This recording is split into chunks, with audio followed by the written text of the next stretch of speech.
சபரிமலையில் பக்தர்களின் தோஷங்கள் தீர்ப்பதற்காக உடுக்கு கொட்டு வழிபாடு நடத்தப்படுகிறது.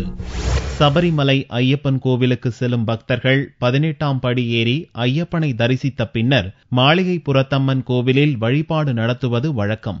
அங்கு தோஷங்களை தீர்ப்பதற்காக நடத்தப்படும் உடுக்கு கொட்டி பாடும் நிகழ்ச்சியிலும் பக்தர்கள் ஆர்வமாக பங்கேற்கின்றனர். பார்க்கடலை கடைந்த பின்னர் விஷ்ணு பகவானுக்கு ஏற்பட்ட சனிதோஷத்தை பரமசிவன் மலைவேலன் வேடத்தில் வந்து உடுக்கு கொட்டி பாடி களைந்ததை நினைவு கூறும் வகையில் இந்த உடுக்கு கொட்டி பாட்டு நடைபெறுகிறது.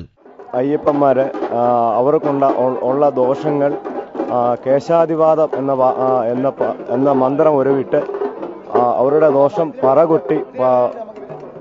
പറകൊട്ടി പാടി മാറ്റുന്ന ഒരു വഴിപാടാണിത്. ഇത് ശനിദോഷം, ശത്രുദോഷം, കണ്ണും ദോഷം, നാവും ദോഷം, കുടുംബദോഷം, സകല ദോഷം മാറാൻ വേണ്ടിയുള്ള ഒരു വഴിപാടാണ്. காலையில் கோவில் நடை திறக்கும் நேரம் முதல் இரவு நடை அடைக்கும் வரை உடுக்கு கொட்டி பாட்டு நிகழ்ச்சி நடக்கிறது. இதில் பக்தர்கள் கொடுக்கும் காணிக்கையே அந்த கலைஞர்களுக்கு பிரதான வருமானம்.